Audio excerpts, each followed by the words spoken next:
pretty nice. I got a little tripod here. Just got some stuff. You guys can see it. It's not a big tripod. It's like, I mean, this stretches the length of my thumb basically. But if you keep the stick short, it works. I'm in a relatively alone place. There's residential area everywhere. I'm kind of in those weird areas where I'm off the map a little bit, in somewhat of a dangerous area too, because it's could be in the middle of crazy people. But I'm breaking down the grab like chapstick and Tylenol, stuff like that. Slowly building. I've got some duct tape too. Just slowly building stuff as I go towards my trip, and also for now to use Tylenol anytime. Same with chapstick, which I never use, but I'm gonna start because my lips are getting chapped. Boom. Find a spot in the bag for them. Getting better with the videos now and learning that you just got to make sure that you got enough time to just keep recording, and then whatever happens, happens. And you edit most of it out anyway. I feel like I'm not too far from the road, too far from the mall or anything like that, so people can run up on me anytime. Some super glue as well.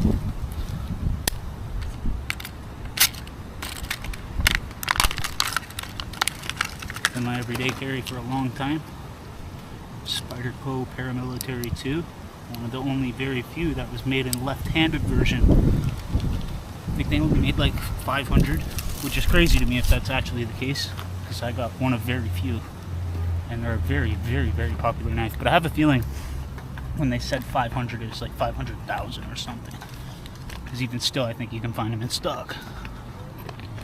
It's not like it's rare, but it is extremely convenient that they thought of making a left-handed knife for people. I tend to get fucked over with any pocket knives and locking mechanisms and whatnot. Even my Leatherman. My Leatherman, most people are used to pulling it out, pop it out, but I gotta go underneath, pop it up with a finger, and come over and take over the rest. It still works, I still use it, but not as convenient as other people have it. And I've been waiting for them to make a left-handed Leatherman wave forever. I don't think it's ever gonna happen. Anyways, you know how you ever not find somebody that you like or find content that you like until after the person's demise? Like, because I've been thinking about traveling Canada, and I'm like ready to kind of throw everything at the wall with this and go across the country. In the format that I'm doing it, I'm probably not gonna have shit. I'm gonna be living place to place, looking for ways to make money as I go along. And if that's the case, I didn't realize this, so I was looking it up, like, okay, well, what essentials do I need? I know I need a knife, I know I need a Leatherman, fires, a way to start a fire, water purification, proper clothing, a tent, essentials. As I'm doing some research and looking up like what I need and stuff though, I found out the term for it. Like, everybody's heard the term hobo, but I actually never knew what it meant.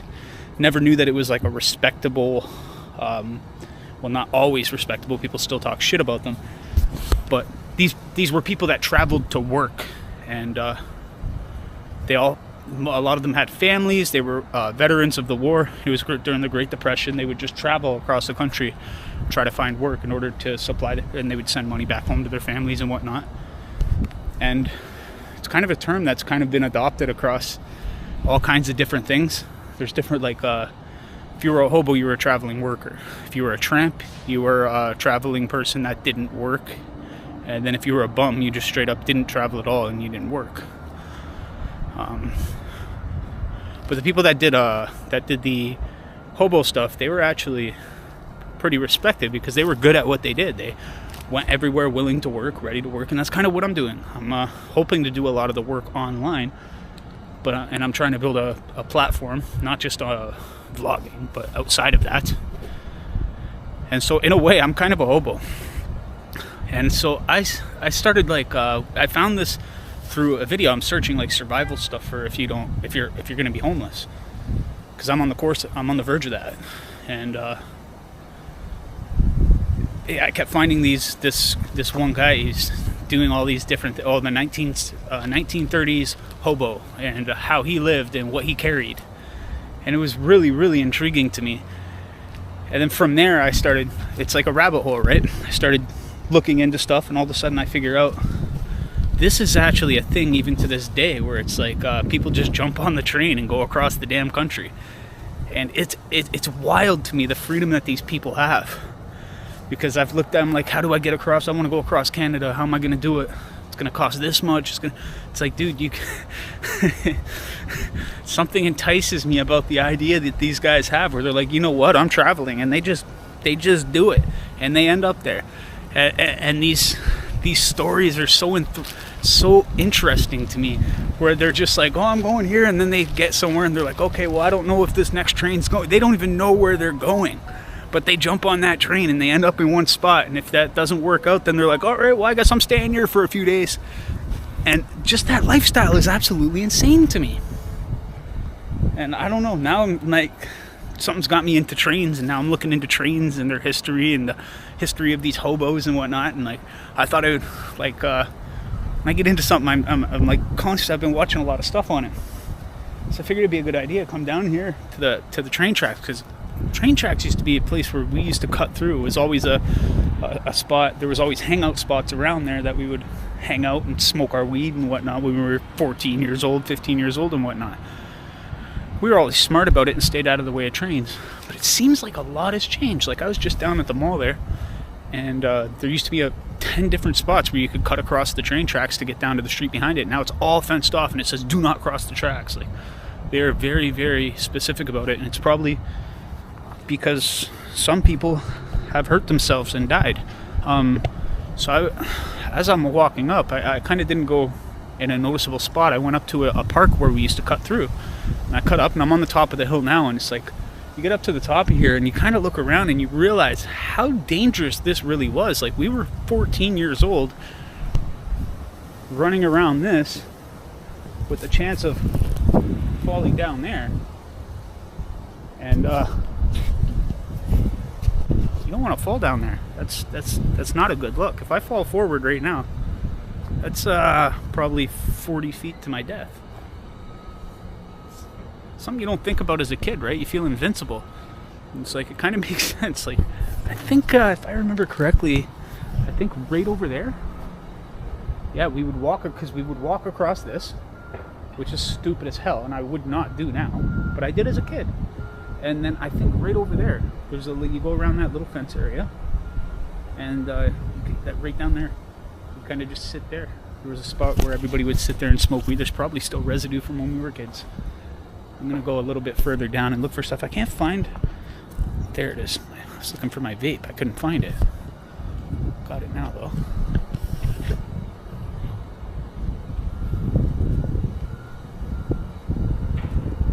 It'd be cool if a train came by right now, but you know, it's not how it usually works. As soon as I leave and go down the street, I'll look back and see a train passing by. I'd be like, fuck, I should have stayed for 5 minutes longer.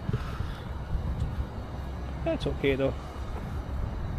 I'm gonna go down the train tracks to where I'm pretty sure trains are stored, because I've been looking up. I don't know all of them. I don't know very much actually, in fact, but I know that these guys talk about this. These are the trains you can use, and the oil tankers you can't use, but these ones have a perfect area to lay down in, and these other ones are they got this type of whatever in it, and you can go right in the little hole there and hide them, so they can't even see you if they're looking. It's actually wild. It's a whole lifestyle that I never knew existed until now, and it's so interesting to me.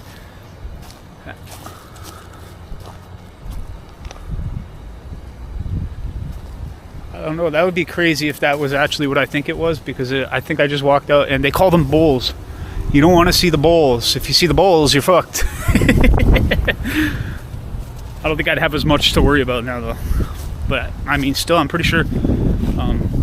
Look like I said, we would walk right out onto the street from here and use them to cut down the road. And we would never get in trouble. There could be a cop right there at the end of the street, and we'd walk right past. He would never bug us. Traffic cop, or the CN rail even. I can't even think of a time that they bugged us. But I think it's changed a lot, because I think people have gotten to the point where they got really stupid with it, and a lot of people have died. I don't know what happened here. I don't know if the story's written down or what, but as soon as I got up here, I looked over and I was like, yeah, that's probably why people aren't allowed in this area.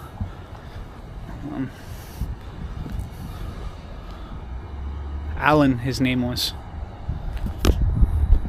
Rest in peace. No disrespect. For real. And I don't even know what happened, how this happened.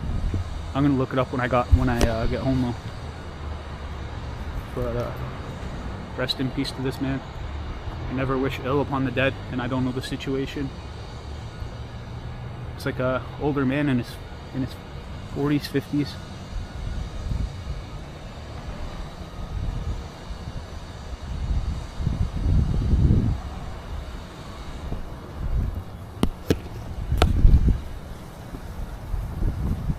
How's it going? I have a question. What's up? Have you seen a person about this tall, like a light purple sweater? I haven't seen anybody in this area, but I've only been here like maybe 5-10 minutes. Because my friends had gone missing, and they have a very bad history with getting themselves into a lot of danger. Okay. If I notice anything, I'll definitely I'll reach out to them and tell them that your friend. What's your name? Damien. I'll tell them Damien's looking for him. If you do see them, tell them to go back to Bellevue Park. They know where that is. That's our neighborhood. Okay. They're wearing purple and they're relatively short. Yeah, they're like this tall. They look like they're a 10-year-old boy, but they're actually an 18-year-old girl. Okay. Fair enough. I'll keep my eyes open. But I haven't. There's nobody been by here in the last 10 minutes. I just came over, started making a video. So. Well, if you do see them, there's a good chance they got like a tablet with them. Okay. Fair enough. I'm gonna keep looking at places I think it would be. All right, bro. Well, thank you for your assistance. No problem. Have a good day. Yeah.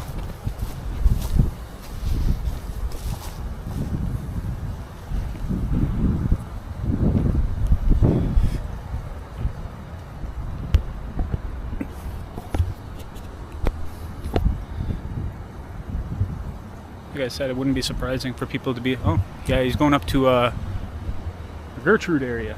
I think that's Gertrude. Yeah, let's go back. I guess I get weird. I didn't have my backpack, and then the guy wanted to go out. I had to walk close to it. I get suspicious about people. Never been good with trust. It's an issue I got to work on. Sometimes it's to my benefit, though.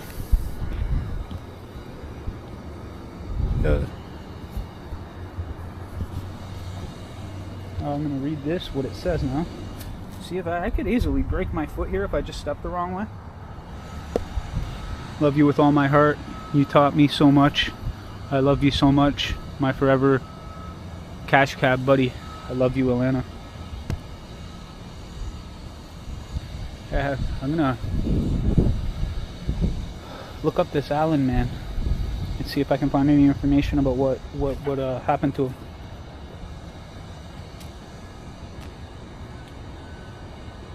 Wait, what? It says R.I.P. Terry. Is this for more than one person? Rest easy, Terry. Or did I just read it wrong the whole time? Oh. Yeah, I did read it wrong the whole time. It was I love you, Alana. He's saying her name is Alana, and the person that died is actually, his name was Terry. So rest in peace, Terry. Sorry for getting your name wrong. I kind of read that wrong.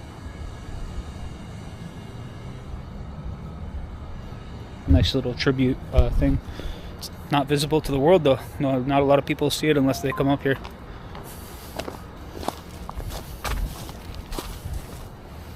Like I said, it's a relatively I mean, you gotta come off a little bit. It's a little bit dangerous though. Like, I'm not even stepping to the edge. I hate heights, by the way. But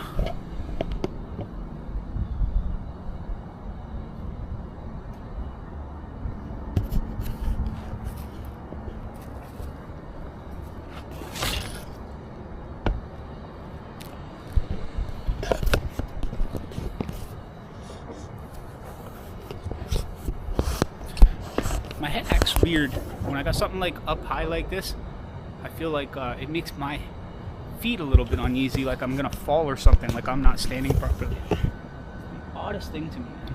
I don't know why it does that, but I feel like off balance. So I can't even really look at the camera right now. I just kind of gotta look around. Those guys that go to the top of like mountains and shit or top of buildings and then do that, I genuinely don't understand how they can do it without panicking to shit. Like that shit is not for me, man. I would never be able to do that. The idea of getting in one of those cabs in a train and then just whatever happens is crazy to me too. But it's something I think I might actually do. Whereas going to the top of a building and fucking letting my hands go and hanging off is not something I would ever do.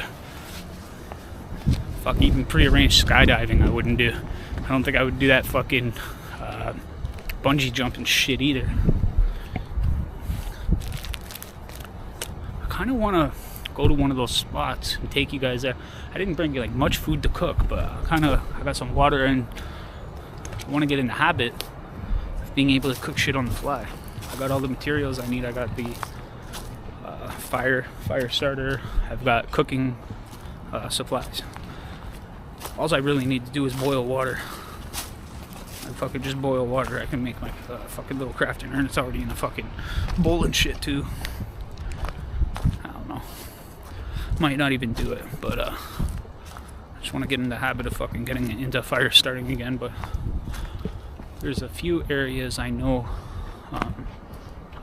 up near the park that I first went to for my first video. Behind there's what's it called? Onto like there's a couple different fire pit type things.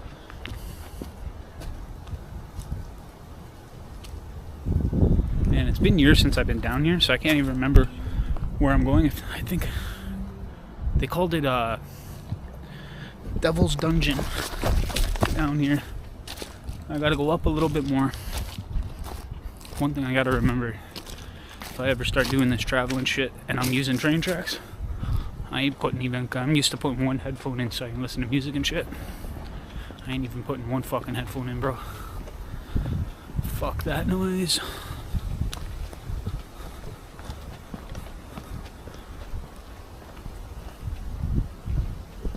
I would not be surprised if I ran into tented people out here. It would honestly make perfect sense because it's the perfect place.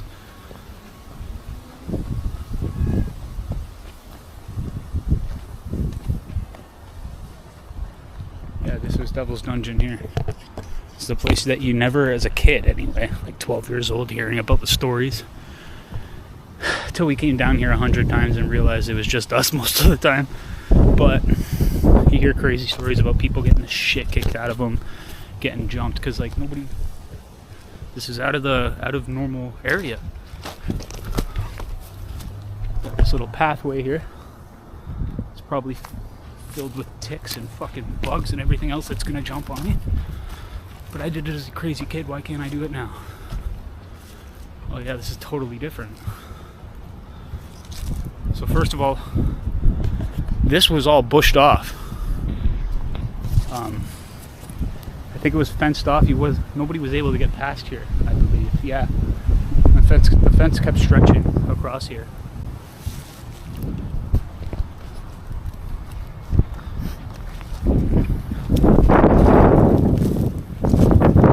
Yeah, I don't think a lot of people come down here anymore.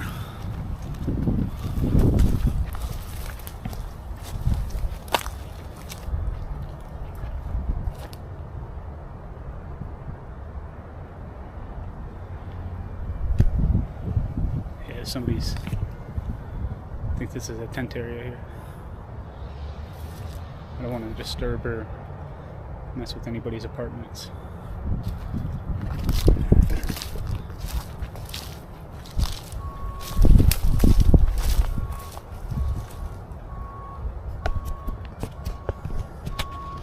Oh man, that was crazy when I was a kid, because I would go through all these fucking bushes. I think there was a pathway though, but yeah, that's gonna take me to fucking nowhere, dude. Yeah, there's tents over there too. I don't want to invade somebody's spot. It's not surprising they're using it, but Look at that. Fucking thorn bushes. Forgot about those cocksuckers.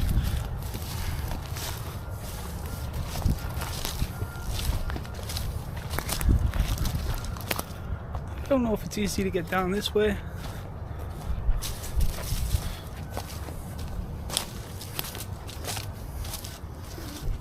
But yeah, where the guy is camping now. That used to be where we used to smoke all our weed and hang out all the time. And yeah, it's not surprising to see somebody utilizing that space. It kind of makes perfect sense to me. It's probably where I would try to sleep too. No hate on that. Especially because it's out of the way. What the fuck can you say, man? Fucking out of the way off the train tracks where nobody fucking... You know what I mean? The problem is not cleaning up after yourself if that's the case. I don't know though. Just all I seen was a tent. And like a few boxes outside suggesting, you know, carrying cases and whatnot.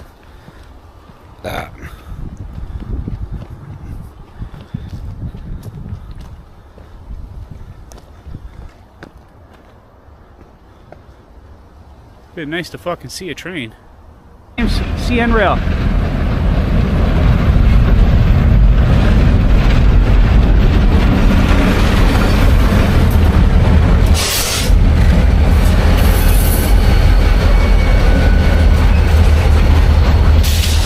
I can see why they say don't go on those oil tankers, man. You don't got much room. I can see you would fall off in a fucking second, bro. Hell no.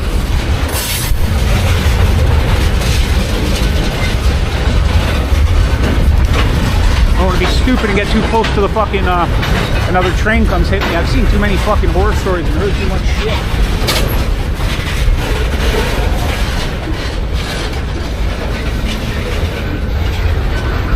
Seems like he's stopping or just slowing down for the street. I don't know what he's doing.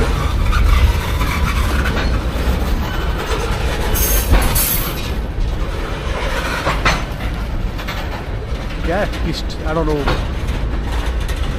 Sucks to be those guys at the fucking corner.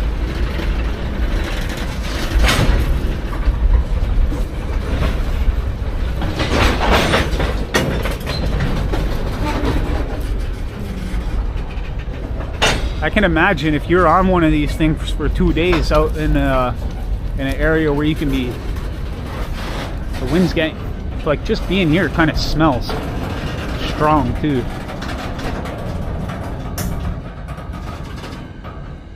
So you clearly wouldn't be able to be in this thing too. Those you would not be able to sit in.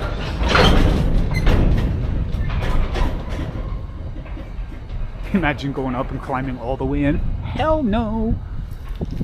AIM iron, American Iron and Metal.